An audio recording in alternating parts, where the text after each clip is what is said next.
So one more important particle which comes in the category of virus is prion. Prion is constituted of only polypeptide. It do not possess any nucleic acid molecule.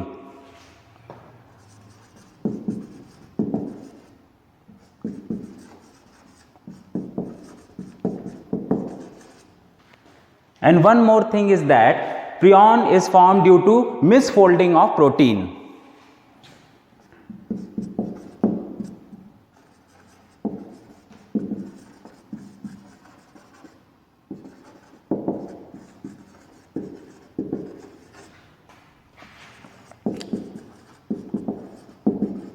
Why it is considered to be very important? Because it used to cause several diseases in man, in cattle, and in different animals. It used to cause diseases like kuru. Kuru used to occur in human beings.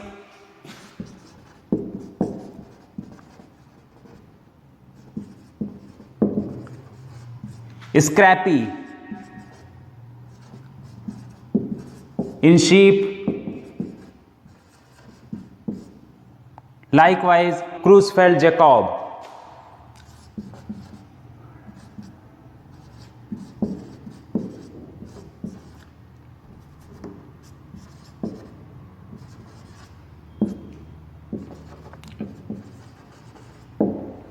Another one which used to occur in cows, and it is very famous and commonly known as mad cow disease, is the bovine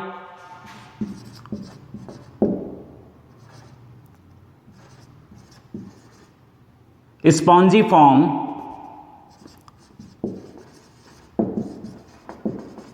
encephalopathy.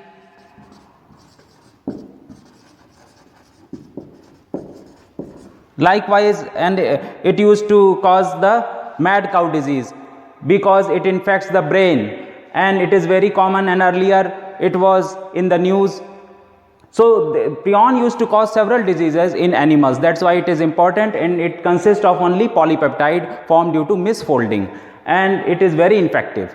Likewise, if you see from the size, certain cells like bacterial cell, some sort of bacteria like mycoplasma are also smaller, and their size is comparable to that of viruses.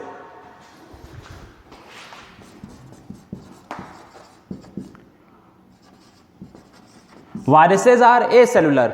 All viruses are acellular, means they do not have cell. They are just non-living particle outside the body. They are just as a non-living particle in the in vitro environment. In vitro means outside the biological system, and in vivo means inside the biological system, whereas such particles used to be living when it comes into the living system's body, or into the living system or someone's body. So it used to act like that. And mycoplasma is the smallest bacterium, you can say smallest cell, and its size is about 0.2 to 0.4 micron. Micron means 10 to the power minus 6 meter. We can also write it as micron. You can also write like this. So this is micro, all such units, because it is commonly used in biology. Now I would like to say some conceptual things about bacteriology, that is bacteria, and the study of bacteria is bacteriology. So what important things are there regarding to bacteria? Bacteria are of two types basically, gram positive and gram negative. So how this classification was done? It was done on the basis of gram staining, which was proposed earlier by Christian Gram.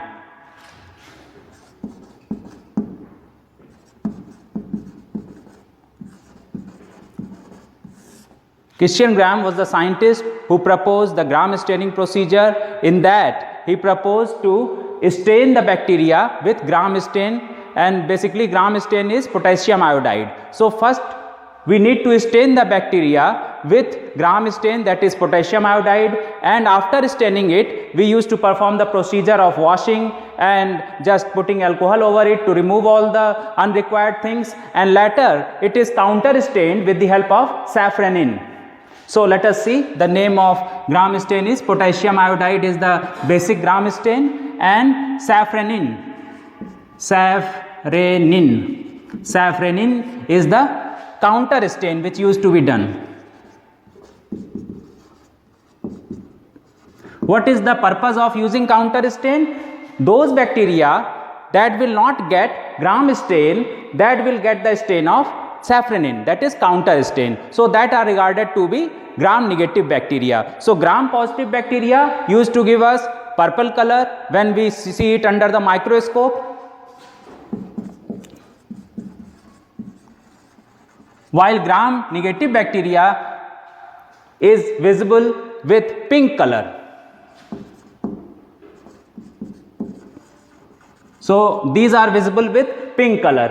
So what happened, that purple color is due to the retaining of potassium iodide. So how the Gram stain is retained by the Gram positive bacteria and how it is not stained by Gram negative is just an important fact of concept, that Gram positive bacteria, Christian Gram proposed the stain in year 1882, for sake of knowledge I am telling you, and Gram stain is retained by Gram positive bacteria. In case of Gram positive bacteria, we can see that its cell wall is quite thick. If this is the cell wall, suppose this is the section of the cell wall and this is membrane, suppose this is membrane. I am just making the rough diagram because it is the matter of elaborate study, but I am taking it shortly. So this layer in Gram positive bacteria, suppose this is the layer in the cell wall, is constituted of peptidoglycan. Peptidoglycan is made up of two basic subunits, that are N-acetyl muramic acid, and second one is N-acetyl glucosamine. So these are regarded to be mucopolysaccharides. Why mucopolysaccharides? Because it contains amino acids also and together with that of polysaccharide, that is carbohydrate. So both together constitute peptidoglycan, and this important polysaccharide, or you can say the mucopolysaccharide, is the constituent of the cell wall. So cell wall is just made up of this sort of polymer, that is peptidoglycan. So it is quite thick in case of Gram positive bacteria, and it has multi-layered peptidoglycan in its cell wall.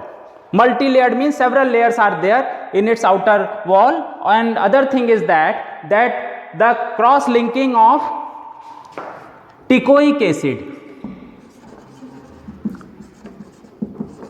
is present over here. Suppose this is the layer, here the cross-linking can be seen, and due to this cross-linking, this layer is quite intact.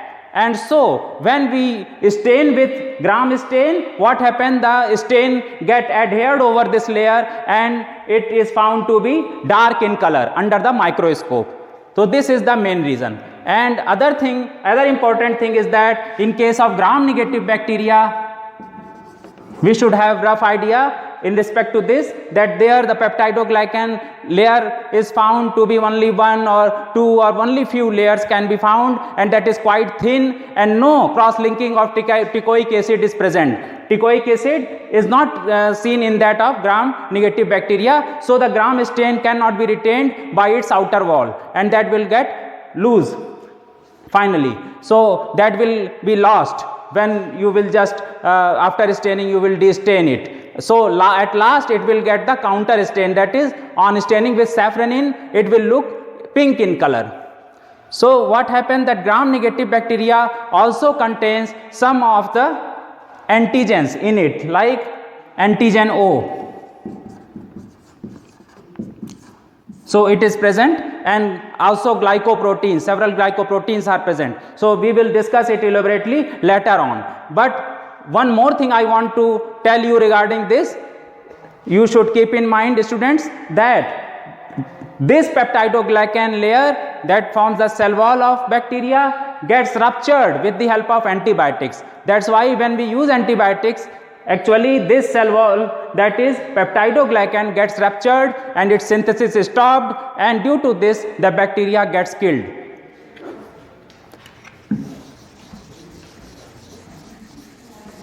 So additionally, I would like to say that in case of gram-negative bacteria, the cell wall is covered with the help of a capsule, which is generally found in gram-negative bacteria, and this is the main reason. That's why our immune system do not detect gram-negative bacteria easily, and due to which gram-negative bacteria is more harmful than gram-positive bacteria. So you might be knowing about capsule, that outside the cell wall there lies capsule, which is generally found in, suppose this is the cell wall. So if you will see the cell wall of gram-negative bacteria, outside the cell wall capsule is present. So after having the knowledge of gram-positive and gram-negative bacteria, I would like to say one thing, students, that there are also some bacteria which do not lie in these two categories, because they do not take either that gram stain and also they do not take any counter stain, as we have seen. So those bacteria, like you can say Mycobacterium, as the bacteria of tuberculosis, Mycobacterium tuberculosis. It has waxy coating over the cell wall, it has wax coating, or you can say it constituted of mycolic acid. So it has wax coating above the wall, having just the constituent of mycolic acid.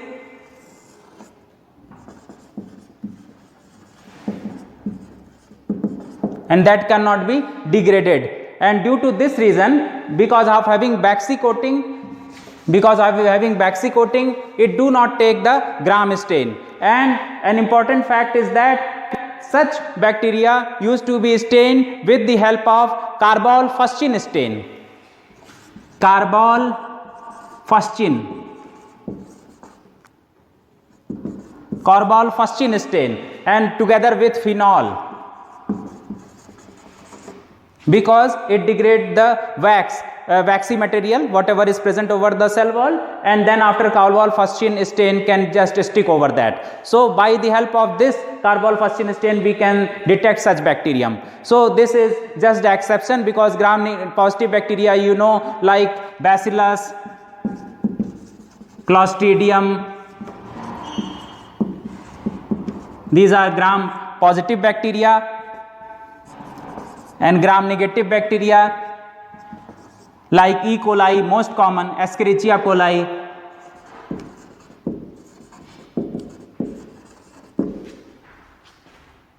Other one is Shigella, Enterobacter, Pseudomonas, etc. So many bacterium are there which are gram-negative, gram-positive, but some bacterium like that which do not take the gram stain, like Mycobacterium tuberculosis, used to be stained with the help of carbol-fuscin stain. So that is also there in practice. So let us see the other things, whatever is left. So let us see what actually immune system means. In our body, immune system is just the defense system which is present in our body to make us protect from the intruders, that is antigens, whatever is coming from outside like pathogens that may not infect our body. From that the defense system used to protect us. So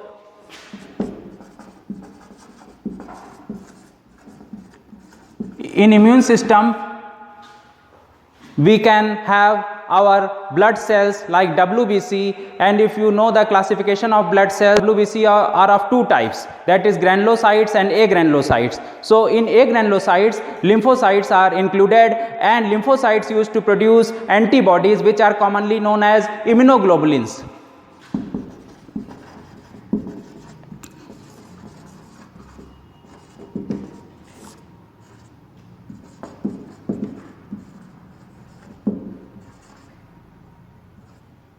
So these are generally called antibodies, but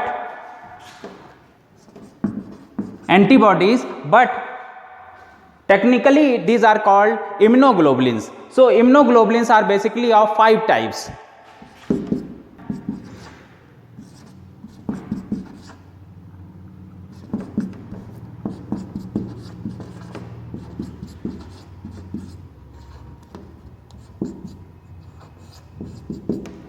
That is IgG, IgA, IgM, IgD and IgE.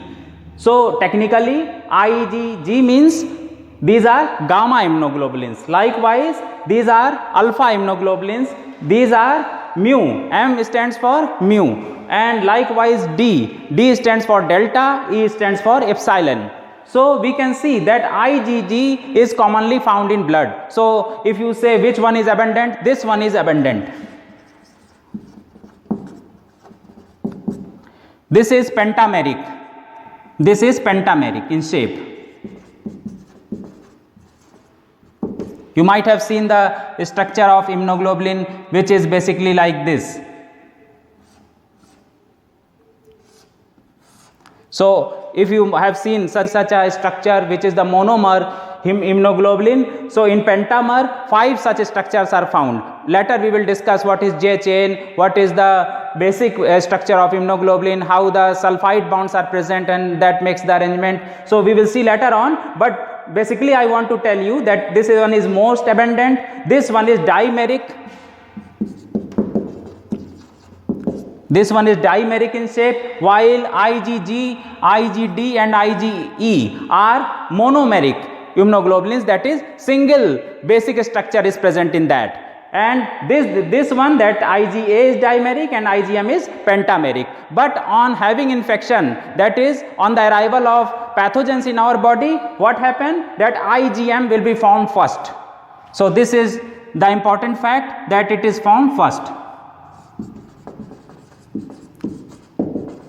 in our body. And second one is, this one is most abundant. IgG is most abundant and it is smallest in size, and it can cross placenta also in case of pregnant women. So these are the important facts. IgG used to cause allergy.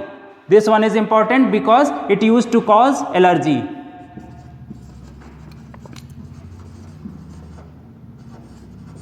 So we have seen different facts about immunoglobulins, that is important. And since this immune system is very important in case we want to study about vaccine and other things, so we should know that vaccine starts from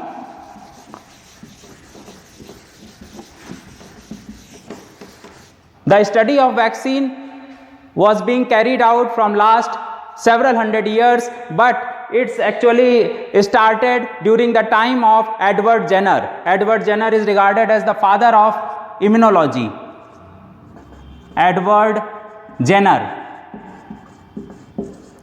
He is regarded as the father of immunology, who basically in 1796 or so, about 1796, he discovered a vaccine, or you can say he just invented a vaccine, because he just prepared that known as cowpox vaccine, because on those days it was found that the infection in cows, that is pox, was actually occurring in cows, and the pustules means whatever structures get formed over the skin due to infection. This sort of structure is called pustules.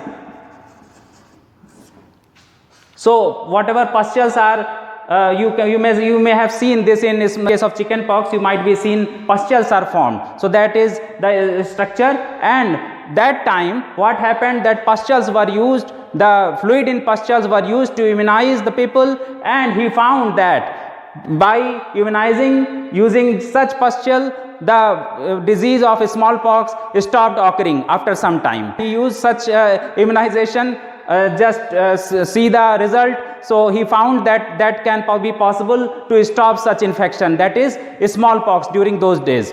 So this was achievement of Edward Jenner. That's why he is regarded as father of immunology. Likewise, father of bacteriology is Louis Pasteur, and father of microbiology is Leeuwenhoek. So these are the names which you should know. So we have seen about vaccine. An important thing is that to understand how this word has come in existence. So vaccine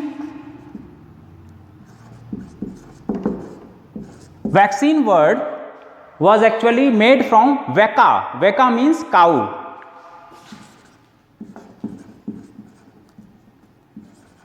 That's why first time Edward Jenner had constituted the word vaccine from word vacca. Vacca stands for cow.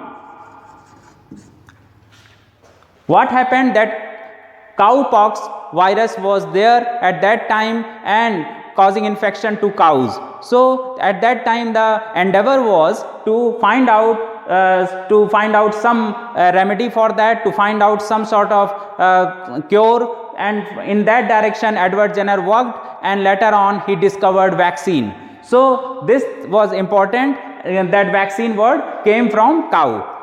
So dear students, we have discussed about the aspects which are related to viruses, bacteria, and likewise the fundamental, like how do our immune system works using those immunoglobulins, the rough idea about immunoglobulins. And this is vaccine. Vaccine used to be given in immunization program, and likewise they were used from the longer time.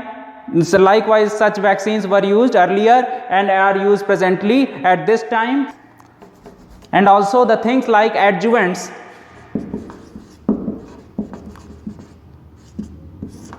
are used with vaccine in order to increase its strength, in order to increase its potential. So adjuvants are used with vaccine. And what is attenuated? So attenuated means to make it dormant or inactive, making inactive. So for that reason we may use a delayed culture of bacteria, or we may just make it inactive using some chemical. So by that sort of thing, by that sort of means, we can make inactive pathogen preparation, and that can be used as vaccine. So in immunization program, what happened, that such preparations are given, and with that adjuvants are added to amplify its effect. So this is the basic thing whatever I told you regarding this, and it is the matter of elaborate discussion which we will continue in our future classes.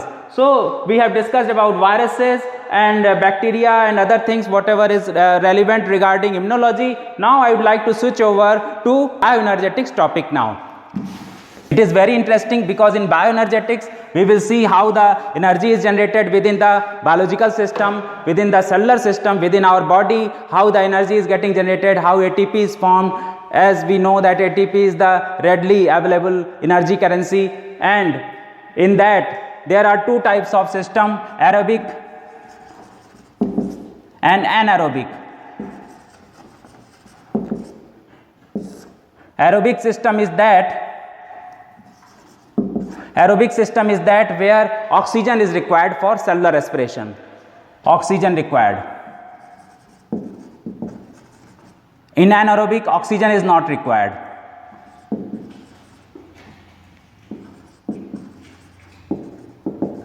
Another important fact is that glycolysis used to occur in both sort of systems, that is aerobic and anaerobic. And in aerobic system, Krebs cycle will be there, as in our respiration you can say oxygen is utilized, Krebs cycle used to involve, and together with glycolysis electron transport chain is there where the ATP is generated. Likewise in anaerobic system oxygen is not required, but the efficiency is low, very less energy is formed. We can see in case of fermentation or anaerobic respiration, we can see two important short pathways to have an idea about it.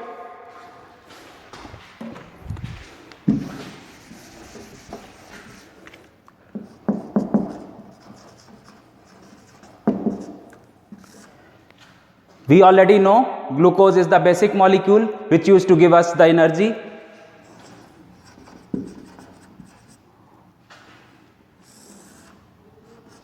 From glucose, pyruvic acid is formed or pyruvate is formed.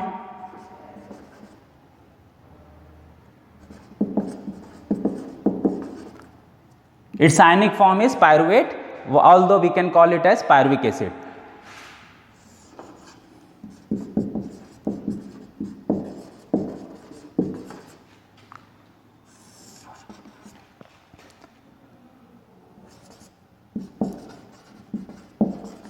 So firstly, glucose will be converted into pyruvic acid, and this is through the glycolysis. The pathway is glycolysis. Again, pyruvic acid is getting converted to acetaldehyde with the help of enzyme pyruvate carboxylase.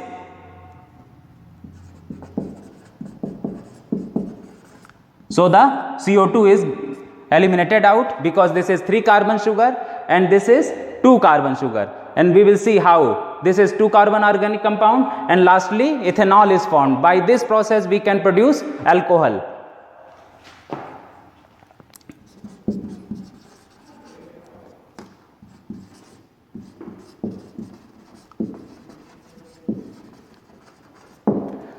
So what happened here? The energy is formed, 2 molecules will be formed. So we can write like this. So firstly what happened, this is 6 carbon sugar, it has 6 carbon.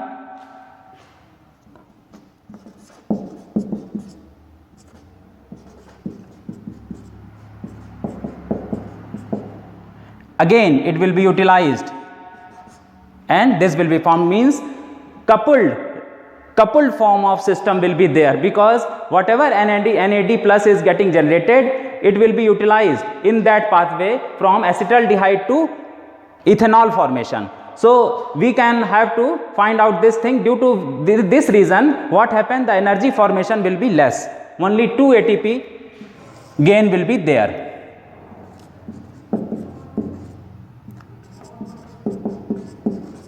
Only 2 ATP will be formed. As we know, in glycolysis total gain of energy is 8 ATP. ATPs are formed, but what happened, that 2 ATP molecule gets converted into 2 ADP molecule. So only 8 ATP will be left. So 8 ATP is just the net gain of glycolysis. So here what happened, that NAD, we know energy equivalence, that NAD is actually equivalent to 3 ATP. So from where we have 6 ATP information, but it is getting utilized from this step to this step. Due to this reason, what happened, only 2 ATP gain will be there in this fermentation process. So it is very important to know. Likewise we can see FAD, for sake of knowledge I am telling you, FAD, 1 FAD is equal to 2 ATP. Likewise 1 GTP is equal to, is equivalent to, you can say equivalent to 1 ATP, guanosine triphosphate. So this is the energy equivalence. We should keep this thing in mind. It will become easier to understand the bioenergetics when we will have such an idea. Likewise we can write the pathway for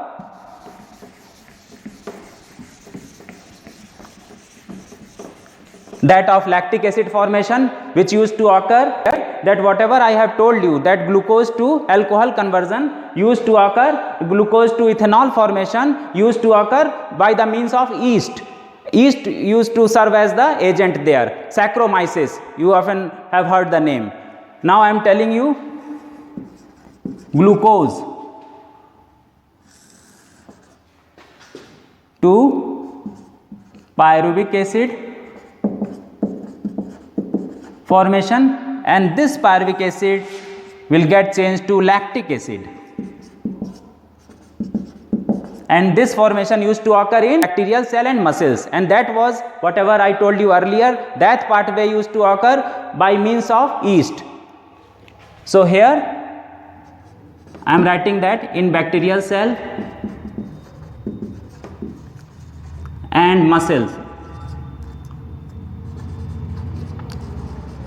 In muscles, when we used to perform a lot of exercise, lactic acid used to be generated, and lactic acid again go to Cori cycle. There it will form the byproduct, and Cori cycle used to be carried out in liver. So this should be there in our knowledge. And likewise what happened here also, we can make the pathway like that.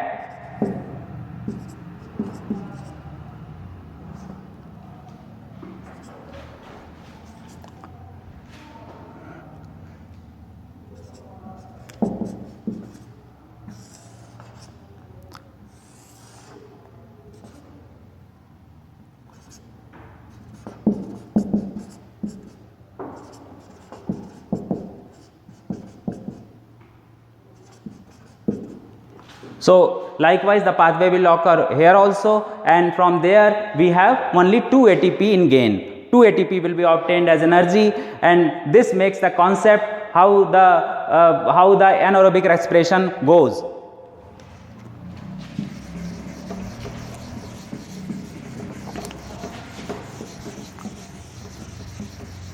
And due to this reason we can say that aerobic respiration has greater efficiency. There more energy is getting generated, because there from one molecule of glucose 38 ATP is formed.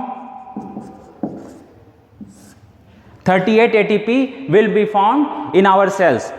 So it is an important concept. While we have seen that if you are using here, we are using if 1 mole, if I am saying 1 mole of glucose is resulting into 38 ATP. Likewise in case of anaerobic respiration only 2 ATP is being formed. So anaerobic respiration do not have that much efficiency, and in this case, that is in case of aerobic respiration, oxygen is utilized and we have Krebs cycle, because glycolysis used to occur in cytoplasm. This should be there in your knowledge, that glycolysis used to occur in cytoplasm, while Krebs cycle used to occur where? In mitochondrial matrix, and the electron transport system used to be carried out in the inner membrane of mitochondria. So these things are important to be known to us, and as a student you must learn about it, and we will later on see how the pathway, that is glycolysis,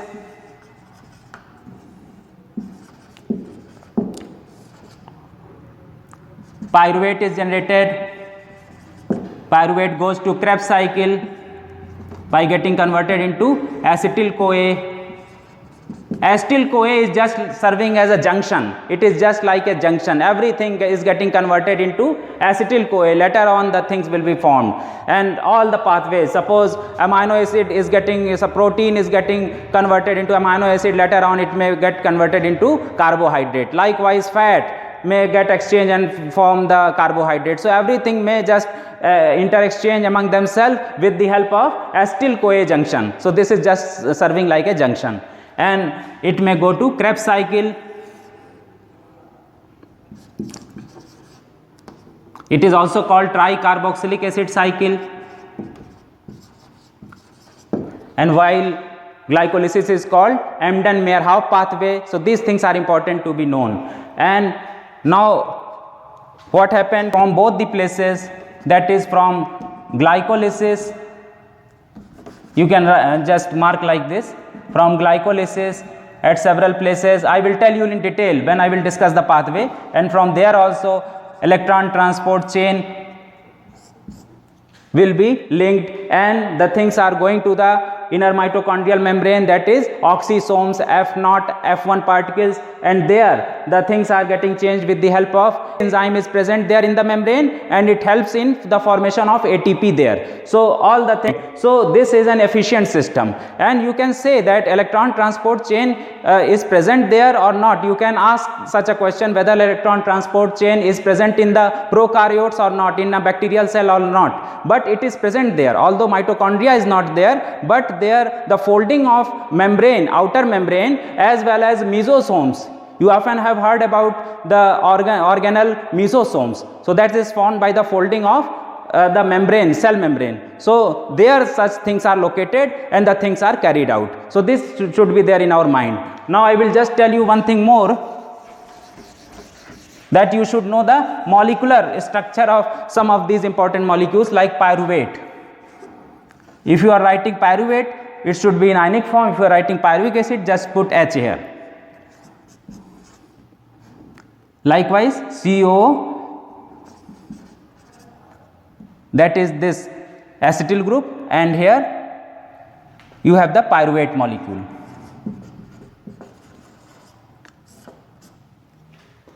So we can likewise write the lactic acid. If I write lactate, then it will be like this. Otherwise, if I am writing lactic acid, it should be like this.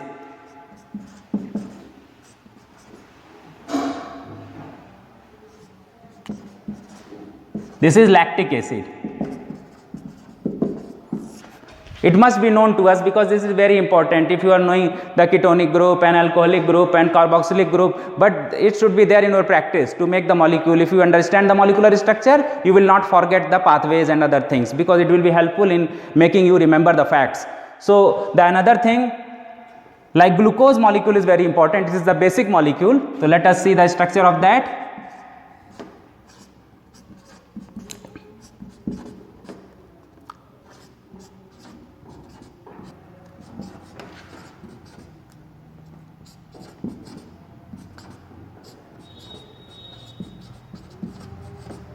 So this is the glucose molecule, and this is D-glucose.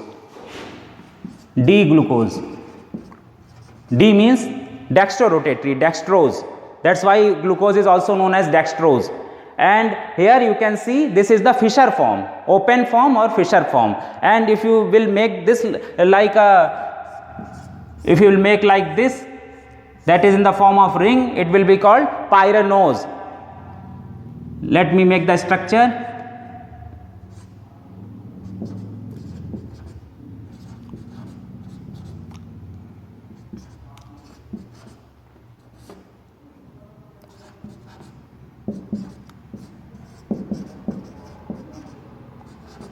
This is alpha D glucopyranose. Alpha D glucopyranose. So these things should be there in your practice, and if you are knowing that, you will not have any problem in saying that this is glucose 6-phosphate, 6th position will be, from here you will count 1, 2, 3, 4, 5, 6, this will be the 6th position. Here you may, from removing the hydrogen, you may substitute phosphate. So it will be very easier to understand. And likewise you will have the molecule of fructose also. In fructose nothing else is there, but you just write like this.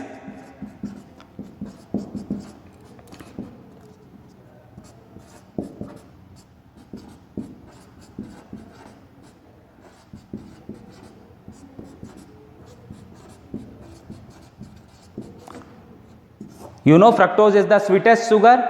If you just leave the other sugars like saccharin and aspartame, those are not the sugars. Aspartame and saccharin are the organic compounds, but they are the used as artificial sweeteners. They are the artificial sweeteners and very sweet in taste. So if you just leave them, but in the carbohydrates, or you can say among the carbohydrates, fructose is the sweetest one, because it is present in honey also, and there it is known as levulose. Levulose, why? Because it is levorotatory. So it is very important to know. This is fructose. So these are the important molecules which I told you.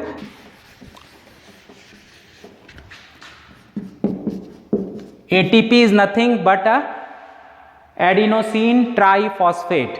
This compound is very necessary. This is the easily available energy currency in the body. So we need to see the structure also, so that you may have the idea from where the energy is coming.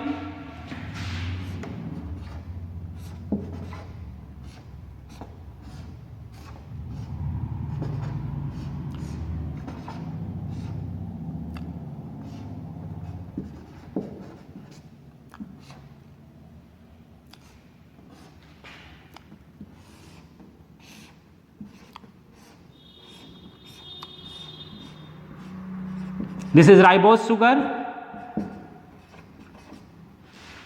This is glycosidic linkage. This linkage is called glycosidic, and linked glycosidic linkage, and likewise O linked glycosidic linkage. We have different sort of glycosidic linkages.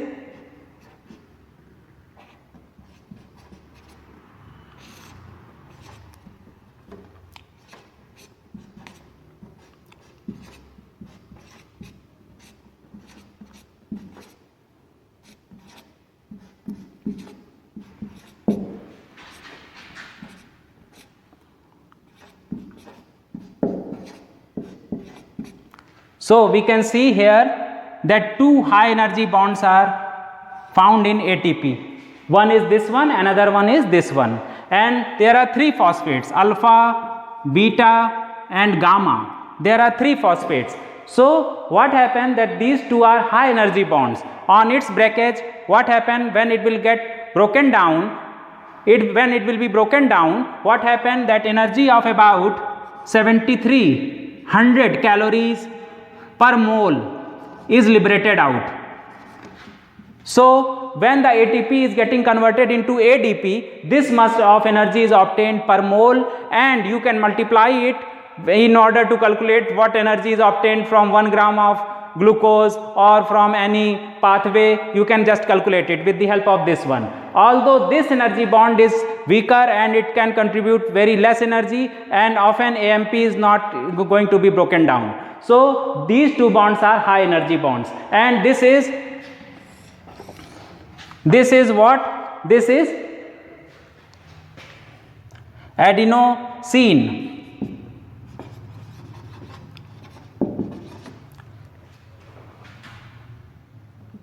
This is adenosine, and total one is adenosine triphosphate. ATP means adenosine triphosphate, and this is adenosine, this is adenine. So we have a clear cut idea about it by having the molecule of ATP, and this is easily, or you can say readily available energy currency.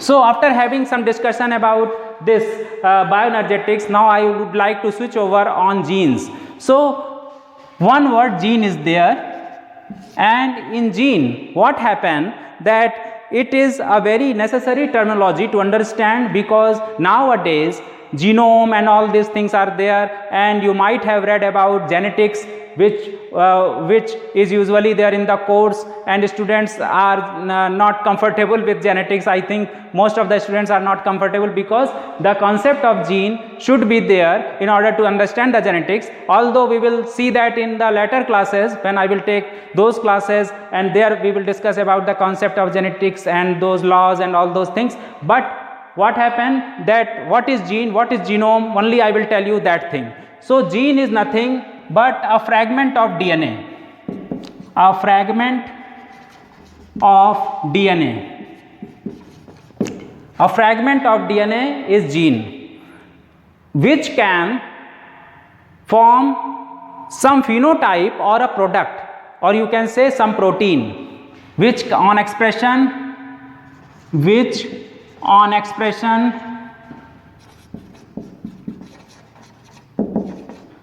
can form some protein or phenotype, or a phenotype.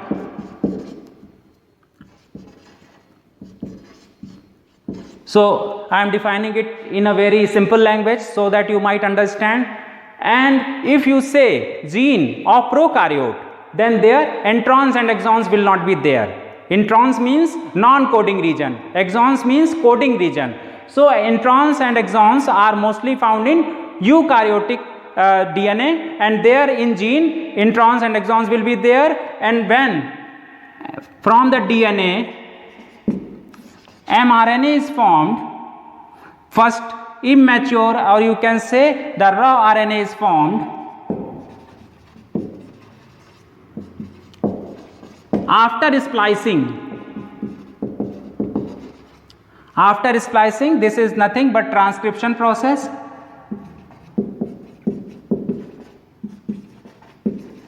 After splicing, it will result into mRNA. So this is what called gene, and here we have the idea that from gene immature RNA is formed, and mRNA, later on mRNA undergoes translation and form the protein. So likewise, what is genome? Most of the people do not have idea what is genome. So let me tell you what is genome. Genome is nothing but total gene, or you can say the total content of gene, which is present in haploid set of chromosome of an organism.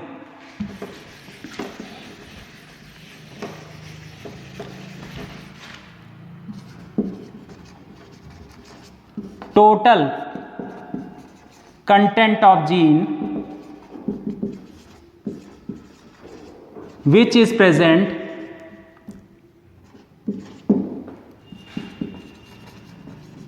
in haploid set of chromosomes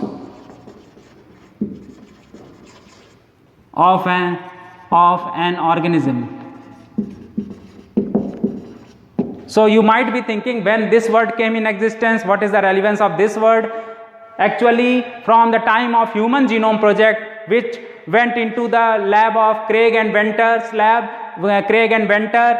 So in Craig and Venter's lab, Human Genome Project was conducted, and the genes were analyzed and they were just isolated. So 80,000 genes were expected to be present earlier. 80,000 genes were expected to be present in human genome earlier. But later on, what happened, that it was found a lot of redundancy and repetition was there. So it was only 20 to 25,000.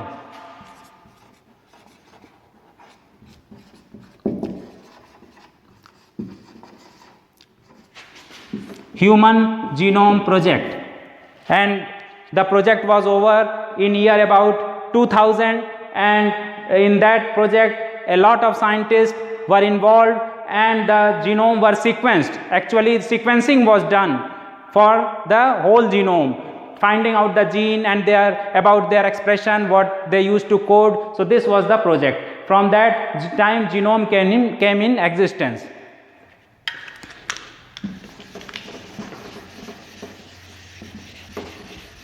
So now, after having an idea about genome, I would like to tell you about something which is very important, that is, we often use some technologies in the lab when we used to study any technique in biology, like that of gel electrophoresis and all those things which used to cover in the intermediate class course. When you will read the book and you will find the techniques, there agarose is used. So what is agar, what is agarose, what are those things? So I want to just give you some idea, because this is helpful in your competitive exam also. So I will just talk in short. So agar is isolated from seaweed, from the algae, red algae, Rhodophyceae. This belongs to Rhodophyceae class, Rhodophyceae, and this is red algae. Which one? Generally Gelidium and Gracilaria.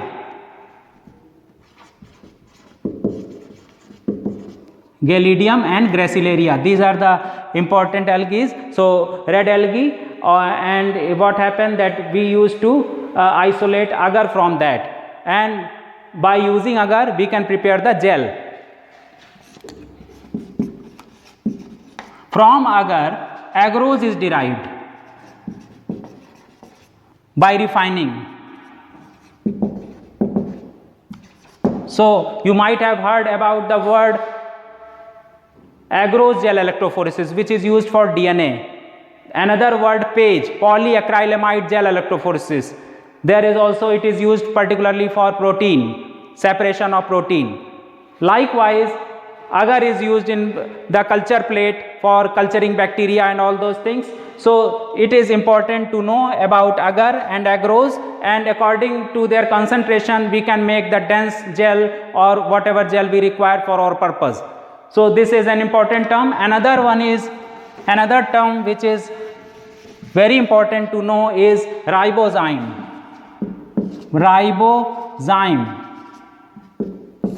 Why I am telling this? Because these people used to ask, what do you understand by ribozyme, or tell me the name of an enzyme which is not a protein. This is ribozyme. It is actually ribosomal RNA,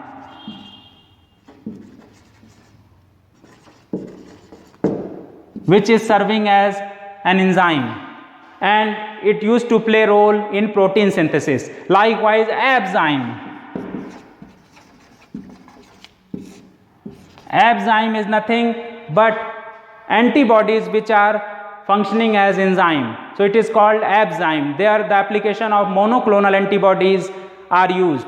Monoclonal antibodies application is usually there in just the production of Abzyme. Antibodies serving as enzyme. Enzyme means catalytic activity, serving for catalytic activity,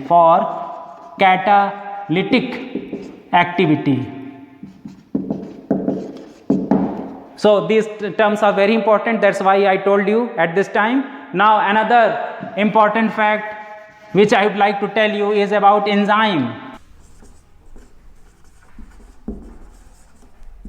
Enzymes are the biocatalyst. We know that these are biocatalyst. Without enzymes, no biochemical reactions are possible to proceed. So enzymes are required everywhere, and we should have a rough idea about it. So these are classified into 6 classes by the meeting which was held by International Union of Biochemists in 1961. So these were classified into 6 classes, and these are oxidoreductases, transferases, hydrolases,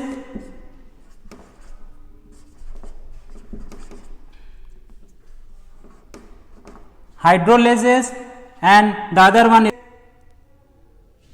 lyases and isomerases,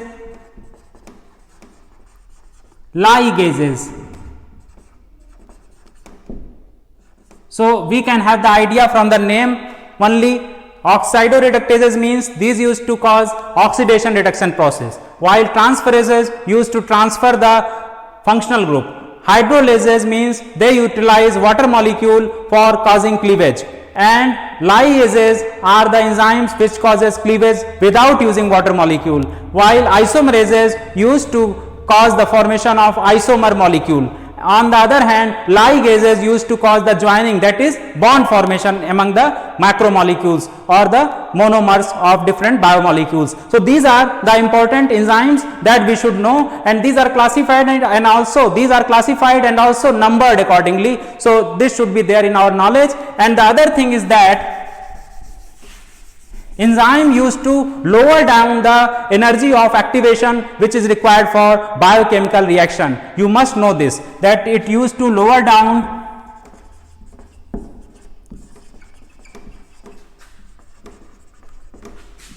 the energy of activation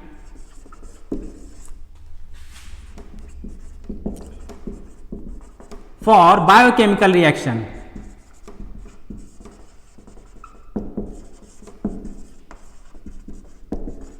So this is important fact. And another thing is that by its constituent,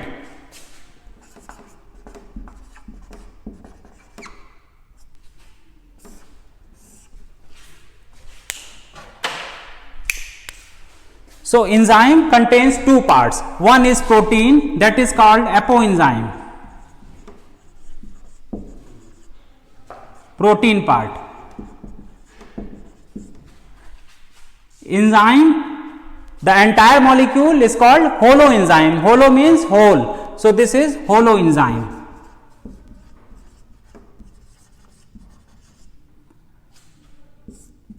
Now the another part which is not proteinaceous, that is not a protein, is called cofactor. Cofactor means it will work together with enzyme, it will assist the enzyme, it serves as the helper of enzyme, and it may have a 2 type of nature, that is it may be of organic nature which is called coenzyme,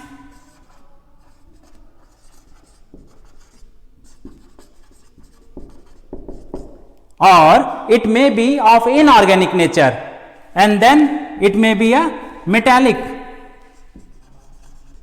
ion like magnesium, iron. So both will help in the activity of enzyme.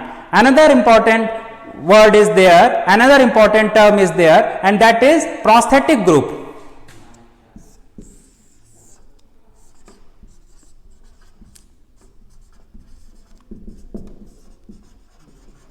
Now, what is prosthetic group? Prosthetic group means if a cofactor means a coenzyme or the metallic part, even a coenzyme or a metallic part, if it is bonded with the main part with covalent bonds, then it is called prosthetic group. Means if a cofactor, that is the organic part or the inorganic part,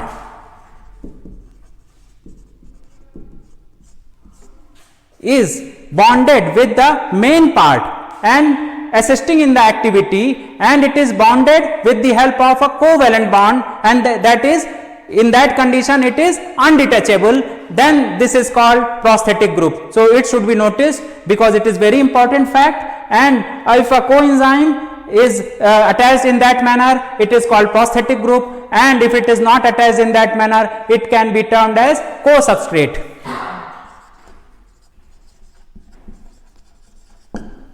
So we may have the idea that cofactor is just the non-protein part which has the covalent bond with the main part of the enzyme and working together, and it is essential for the activity of the enzyme. That's why prosthetic group used to come. So this should be there in our knowledge, and there are also some concept that we should know, that all enzymes are proteins, but all proteins are not enzymes. What does it mean? That if you say protein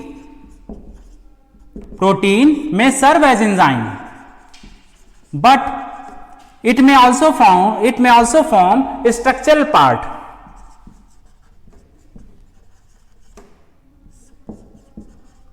So it will serve like a structural entity. Structural entity means it may serve like a structural molecule there in the body, and there it may not be serving as enzyme. So protein is necessarily not an enzyme. It is the fact that protein is necessarily cannot be an enzyme only. It can serve for a structural part also. That's why it is said that all enzymes are proteins, but all proteins are not enzymes. An important fact which I would like to tell you is regarding the biology. As we have started this lecture with the term biology, I would like to tell you that earlier the study was about classical biology, that is zoology, botany and such subjects, but at present this is now in advanced stage, and we used to incorporate so many branches for its study, and that's why so many new branches emerged from biology. So you can see biology is now become an integrated study. That's why at present the study become advanced, because you can apply biophysics, biochemistry, bioelectronics,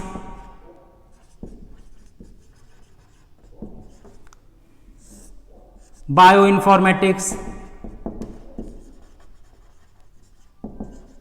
biostatistics or mathematics.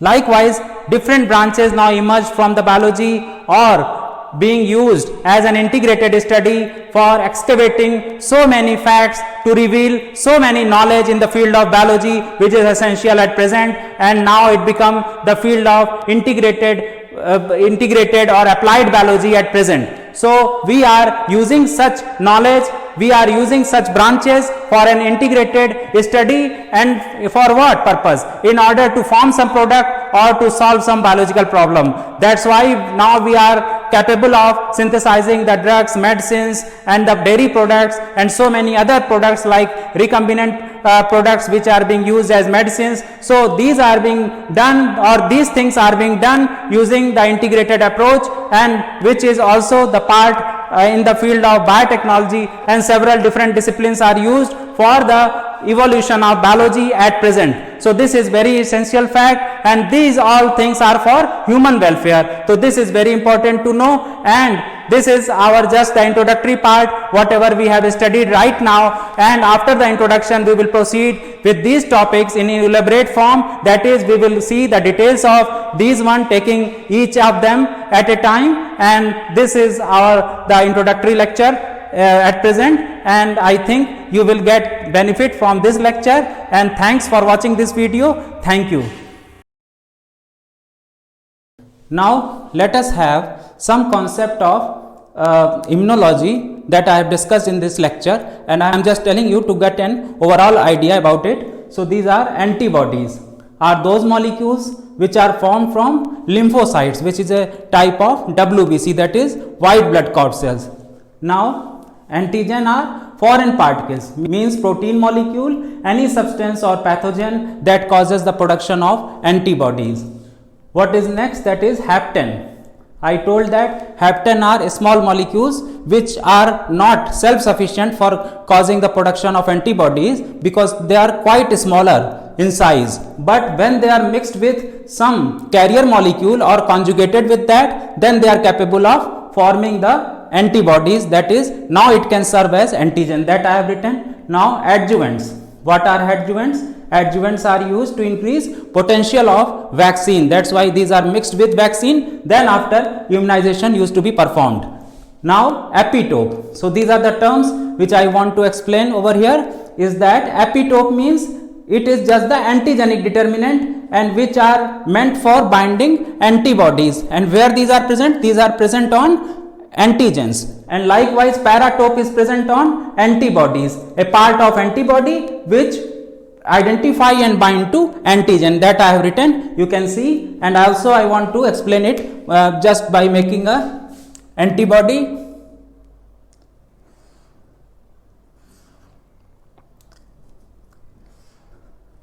Suppose this is just a rough diagram for antibody, a single monomer of that, and in that you can see that this portion which is meant for this, here the amino acids are in variable form, their sequence is in variable form, and that used to bind the antigen, and these are called paratope. So this region used to contain a variable region of amino acids, and it used to bind what? It used to bind the epitope of antigen, that's why it is called paratope. So this thing is there, we will discuss later on in elaborate form all these things. So let me make you know about the concepts only.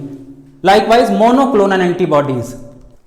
What are monoclonal antibodies? Monoclonal antibodies are meant for what? These are just have the affinity to bind to the same epitope of antigen, that I have written, because you might have heard the name of Cecil Milstein and George Kohler. They were started the production of such antibodies in year 1975, which was the first effort in the field of biotechnology, and it is also a very important thing that monoclonal antibodies are produced for the treatment of several diseases. Now the next one is interferons. Interferons are glycoproteins that provide defense against viruses. What is the next one that I have written here? Is phytoalexins. These are the antimicrobial as well as antioxidative substances that are produced against infection in plants. So these are the terms that you should know. Students, there are some key points to note regarding this particular topic, and please note down that all biological systems or organisms are made up of biomolecules. Biomolecules means the molecules which are found in biological systems, that are proteins, lipids, carbohydrate, nucleic acids, and nucleic acids are RNA and DNA, that you know, and they are conjugated forms. Conjugated means they are mixed form. It means that suppose protein will just combine with that of carbohydrate, it will become proteoglycans. So likewise their mixed forms are also found together with water, which serve as polar solvent or universal solvent. Water is also regarded as universal solvent. Additionally, other organic and inorganic compounds are found. So these are the constituents of the cell, or you can say these are found in the biological system. Now I will tell you each biomolecule shortly one by one. In protein, amino acids, that is amino acid is the basic monomer, or you can say subunit which forms the protein, and you can see the structure of amino acid. In that, this is amino group, and here this is carboxyl group. So both are present, that's why its name is amino acid. that is amino, and carboxyl group is present, that is acid is there. So its name is amino acid, and this is attached side group. So attached side group means some group or some functional group, or you can say some alkyl group may be present here. Likewise, suppose CH3 is there, it is alanine. Likewise, this is zwitterion. Zwitterion means it contains both the charge, positive and negative. So it become ionized at particular pH. The amino acid get ionized at particular pH. That's why its name is zwitterion. And glycine amino acid is the basic amino acid that I have shown here.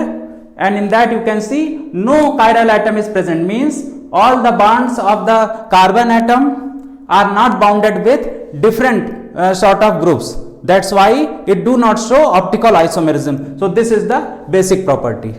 Now, generally amino acids are found in nature of that thing I have written are of L, that is levorotatory form, but dextrorotatory form amino acids are found exceptionally in bacterial cell wall, and those amino acids like D-alanine and D-glutamic acid are found there. So this is an important fact that you should know. Presently, 22 amino acids are known to be present in organisms, including selenosystine and pyrrolysine. These are the two amino acids that I also told you in the previous lines that I told in this lecture.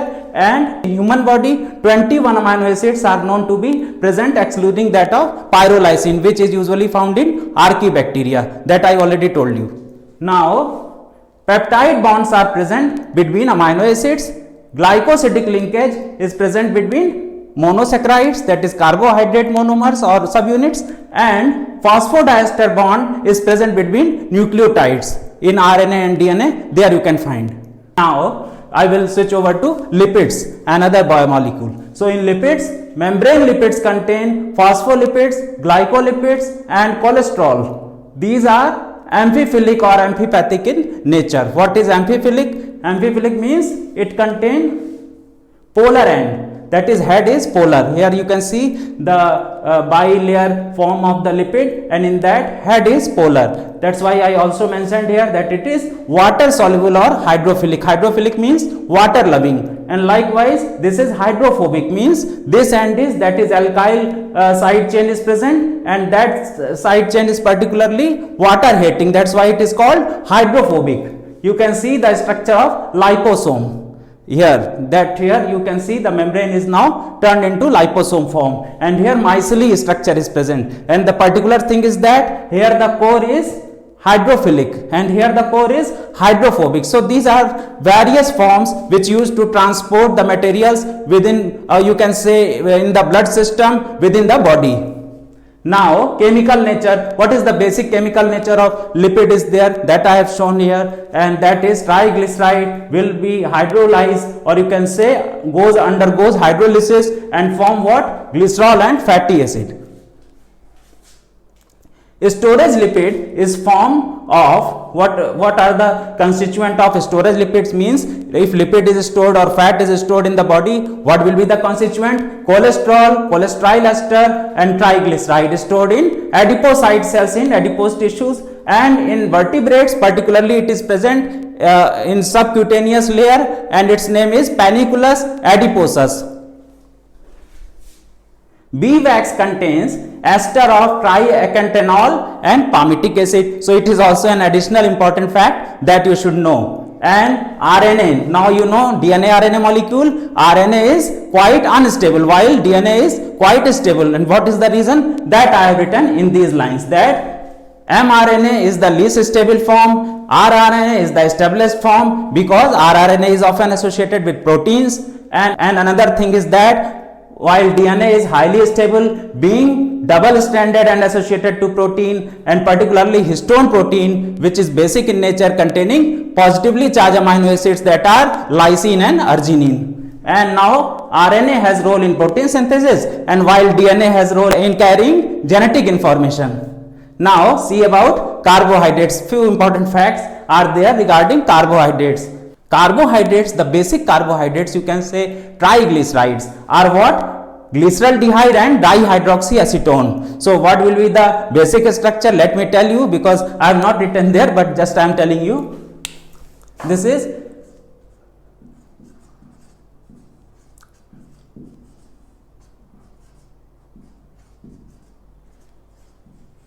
This is glyceraldehyde. And while if you want to make dihydroxyacetone,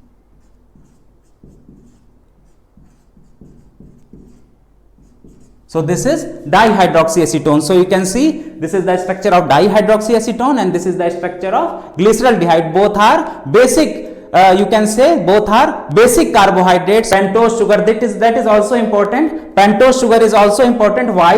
Because ribose and deoxyribose sugars are present where? In DNA and RNA. You know that. So it is important to know their structure also. So what is the structure of ribose sugar? This is the structure of ribose sugar.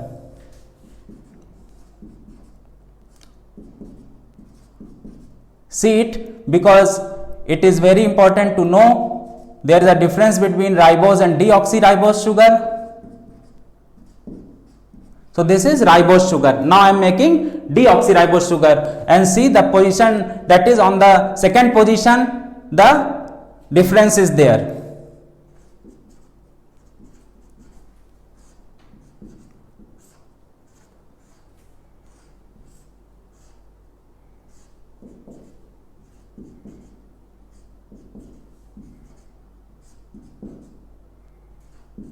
So at second position only hydrogen is present here, not OH, oxygen will not be there. That's why its name is deoxyribose, that I have written there, that ribose sugar are of two types. One is ribose, which is present in RNA, and deoxyribose is present in DNA. And now see other sugars, that is hexasaccharide sugars, and that are glucose, fructose, galactose, mannose. So actually what happened, that two types of sugars are there basically according to classification, that are aldoses, that contains aldehyde group, and ketoses, that contains ketone group. But I am just giving you the information, basic information, or you can say the vital things which are associated with that. And glucose is a aldose sugar, while fructose is a ketose sugar, that you should know. So these are the basic things I have written here clearly. You just copy it down, and now we will proceed to the further topic. Dear students, there are some key points to note regarding this topic, and these are the facts which you should note down. Enzymes are firstly discovered by Payen, and it was in 1833, and it was diastase enzyme. Another fact is that Kuhn gave term enzyme. Sumner proved that enzymes are proteins. Northoff catalyzed pepsin. Buchner worked on zymase. So these are the important facts. And other thing that I already told in the lecture, that is enzyme classification, and it was according to Enzyme Commission. That's why these were named like EC1 oxidoreductase, transferase, that is EC2, likewise EC3 hydrolases, EC4 lyases, EC5 isomerases, and ligases EC6. So we already know this fact. And now one important fact is also written there, that is vitamins, vitamin B, particularly riboflavin, and that of B3 vitamin, that I already told you, niacin. So both together with vitamin C are well known for acting as coenzymes, and two more vitamins, that is vitamin A and K, used to serve as coenzymes. Now let us see about cofactors. The metal ions like iron, magnesium, zinc, and manganese used to serve as cofactors. Now note down the facts which are written downside, that are isozymes. Isozymes are nothing but these are different form of enzymes that catalyze same reaction, only differ in their amino acid sequence. So this is also a well known fact, and the best example of this enzyme is LDH. LDH means lactate dehydrogenase forms. So different forms of LDH, or you can say LDH forms, so are the best example of it. Enzymes are highly specific in their function as they contain active site. Another fact is that there are also allosteric enzymes like that of hemoglobin. Its binding to O2 molecule, that is oxygen, used to be carried out in the form of allosteric activity. Why? Because when O2 will bind to the some part subunit of the enzyme, what happens? The other subunit having the active site gets some sort of change in that. So likewise the fact that O2 molecule, that is oxygen molecule, when bind to the one subunit, it will change the active site on the other subunit. So this is the well known example of allosteric enzyme. And the other fact I have written that enzymes are very sensitive to temperature and pH, and for their optimal activity we require optimal pH and temperature, that is particular pH and temperature should be required for their best activity. And also it depends on the substrate concentration, product concentration and enzyme concentration itself. Now these are the basic things whatever I have told, and you should note down that isozymes are also called isoenzymes, and active site is meant for binding to the substrate. Let me mark it, for binding to the substrate. So these things are very essential concepts which you should know, and let me mark the points so it will be quite clear to you.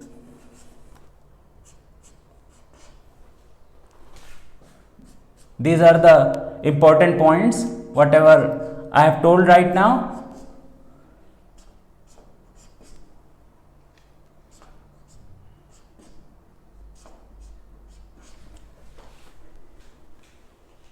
And we may also write one more point, that all enzymes are proteins, but all proteins are not enzymes. That I already told you in the lecture, that all enzymes are protein except ribozyme.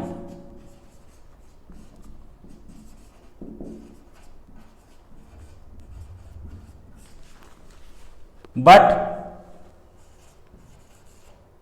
all proteins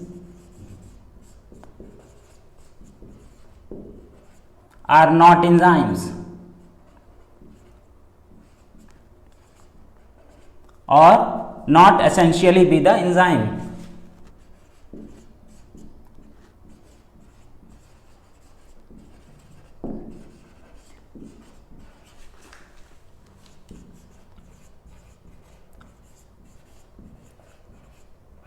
I already told this point, and this is an important point for the concept, and that it is being often asked in the examination also. So these are the basic things, and that I have written clearly so that it will be the part of your knowledge. So